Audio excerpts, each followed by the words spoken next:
Para empezar, ¿qué es el cerebro? El cerebro es la parte superior y más voluminosa del encéfalo, constituida por una masa de tejido nervioso y que se ocupa de las funciones cognitivas y emotivas, y del control de actividades como los movimientos, el sueño, el hambre, etc. Como un dato curioso tenemos que el cerebro humano pesa alrededor de 1.400 kilogramos y está constituido por dos hemisferios separados longitudinalmente por una gran cisura, que es el hemisferio derecho y el hemisferio izquierdo. El cerebro, aparte de separarse en hemisferios, también se clasifica en lóbulos, que son dos pares y dos impares: frontal, temporales, parietales y occipital. ¿Qué son los lóbulos? Los lóbulos del cerebro son unas zonas anatómicas que componen a cada hemisferio cerebral y que se encargan de controlar y coordinar a la mayoría de las funciones motoras, sensitivas y cognitivas del ser humano. Lóbulo frontal. Es una de las partes del cerebro más estudiadas y más interesantes desde el punto de la psicología, entre otras ciencias. Se considera el lóbulo de mayor importancia funcional. No solo es conocido por ser el lóbulo más grande en el encéfalo, sino también por las importantísimas funciones y capacidades que tiene. Los lóbulos frontales del cerebro están separados en cada hemisferio de los lóbulos parietales mediante una cisura conocida como el surco central. Funciones ejecutivas: toma de decisiones, memoria, planeación, selección de objetos y resolución de problemas. La división funcional de este lóbulo se divide en 5 áreas, las cuales son la corteza motora primaria, la corteza motora secundaria, que se divide en corteza premotora y corteza motora suplementaria, el área motora del lenguaje, el campo ocular frontal y por último la corteza prefrontal. La primera división es la corteza motora primaria, que es la involucrada en los procesos de planificación, ejecución y control de los movimientos voluntarios. También en ella se originan gran parte de los impulsos nerviosos que bajarán por la espina dorsal para activar nuestros músculos concretos. La siguiente división de este lóbulo son las cortezas motoras secundarias. Por un lado encontramos a la corteza premotora, que se encuentra en la superficie lateral, mientras que la corteza motora suplementaria en la superficie medial. Estas en conjunto hacen un gran equipo, ya que con ellas podemos controlar los movimientos postulares, movimientos como respuesta a estímulos sensitivos, por ejemplo, la manipulación de un objeto bajo el control de la vista. En ella también se encuentra la zona de la escritura, también llamada Exner. También por el otro lado tenemos el área motora suplementaria, la organización temporal y espacial de movimientos, coordinación motriz de ambas mitades del cuerpo, por ejemplo, al tocar un instrumento musical o escribir en el teclado. Proseguimos con el área motora del lenguaje, que es donde se encuentra el área de Broca, particularmente la que está en el hemisferio dominante, que en la inmensa mayoría de sujetos es el izquierdo. Es un área sumamente compleja y clínicamente muy relevante.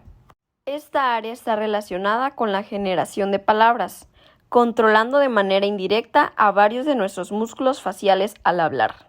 Pero su función no se limita a ser solo motriz, también participa en la síntesis del lenguaje, como de igual manera de la comprensión.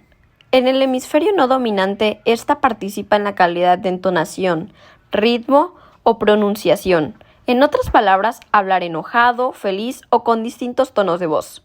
Depende de esta área y a esto se le llama prosodia. En esta cuarta división se encuentra el campo ocular frontal. Esta zona es muy importante ya que se encarga de los movimientos conjugados intencionales de los ojos, es decir, cuando nosotros volteamos hacia un lado o seguimos algún objeto de manera intencional. Posteriormente nos vamos con la última división de nuestro lóbulo frontal, que es la corteza prefrontal. Esta es muy grande ya que la conectividad que muestra con otras regiones cerebrales es masiva. Recibe señalizaciones del tallo, tálamo, cerebelo y envían conectividades hacia el tálamo. Toda esta parte permite generar vínculos o circuitos de los cuales depende el surgimiento de la gran parte de las funciones cognitivas más complejas. Algunas de las alteraciones que se presentan en el lóbulo cuando se daña son la apraxia. Esto quiere decir que se le presenta dificultad para realizar movimientos coordinados. También está el déficit en selección e iniciación de movimientos. Los problemas en la escritura y el lenguaje hablado. Esas alteraciones son de la corteza motoras secundarias.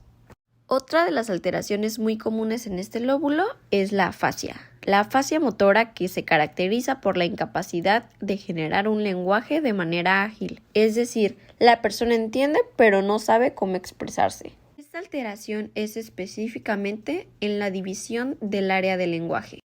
Otra que sucede mucho bajo los efectos del alcohol es la alteración del comportamiento, es decir, nos cuesta mucho trabajo tomar control sobre él hasta el punto de ya no poder regularlo. La lesión de desviación de la mirada. Esta es una desviación de la mirada tanto lateral como ipsilateral. Esta alteración hace presencia cuando existe un daño en la división del campo ocular frontal. Seguimos con otra de las alteraciones más comunes, que es la falta de motivación. No hay mucho que mencionar en esta alteración, ya que su nombre lo dice todo. Otra más de este tipo es el interés reducido. La siguiente de esta clasificación es la falta de voluntad, la habilidad emocional y problemas en la memoria de trabajo y planeación. Estas últimas 5 alteraciones, que son de las más comunes, se hacen notorias cuando hay un daño en la división de la corteza prefrontal. En conclusión, compañeros, espero que les haya quedado claro lo que son los lóbulos cerebrales, pero específicamente el lóbulo frontal, sus partes, sus funciones y también, no menos importante, sus alteraciones. Muchas veces no sabemos lo que hay dentro de nuestro cerebro. Y creo que es importante saber todos esos conocimientos. Muchas gracias. Las bibliografías ocupadas en el video fueron las siguientes.